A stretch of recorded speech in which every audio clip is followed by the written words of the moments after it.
question, but it does bring into play the idea of velocity, um, and a fairly decent example of using two different functions here to find different velocity functions. So we'll go ahead and do it because it's in the text. It says a stunt woman is moving on a passenger train. Okay, so let's say she's moving on a train. My drawing skills are not anything that should be applauded at all, so let's just draw out the train that she's on. Okay, that's as good as it gets. And that train is moving at a function d, we'll call it d1 of t, which is going to be 3t squared plus t. So let's go ahead and get some ideas. If t is 0, at t equals 0,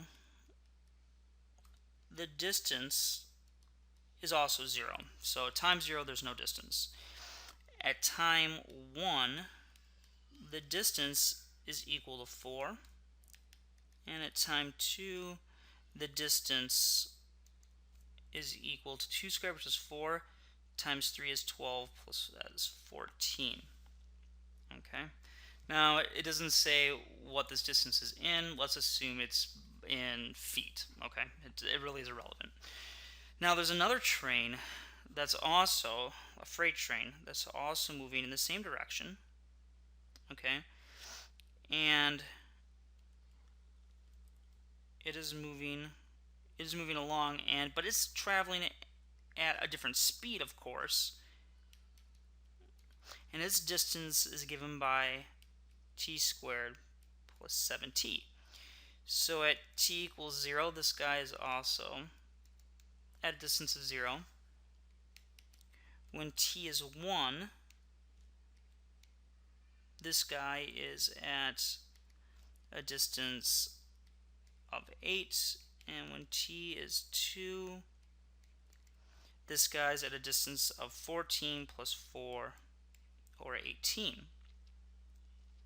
Now what it looks like is it covered 8 in the first and 10 in the second, and this one covered 4 in the first and 10 in the second.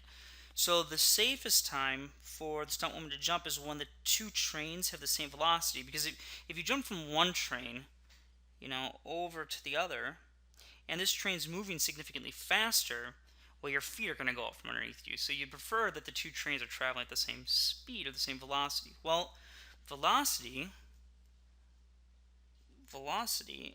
is equal to the derivative of the distance function. Sometimes people will write this as s. So we want to know when are the velocities the same. Well, this guy has a velocity of, I need the derivative of this. Well, the derivative, if you remember, was our f primes, so this is going to be d prime of x0 will be equal to 2 times a times x0, which is going to be our t value, plus b. So if I do the math out here, that's going to be 2 times 3 times the t value plus the b value, which is 1 here.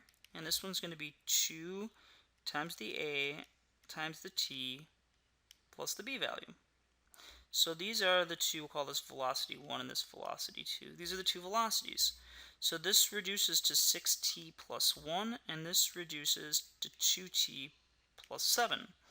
So now what we're going to do is we're going to set those guys equal to each other to see when the velocities are the same. So 6t plus 1 will be equal to 2t plus 7. So that'll give me 4t when I subtract 2t from both sides. When I subtract 1 from both sides, that'll give me 6. So that'll give me t is equal to 6 over 4. I was already doing the math in my head there. And that's 3 over 2, which is 1.5. So at 1.5 seconds, that's going to be the safest time to jump because the velocities there are both going to be equal to one another.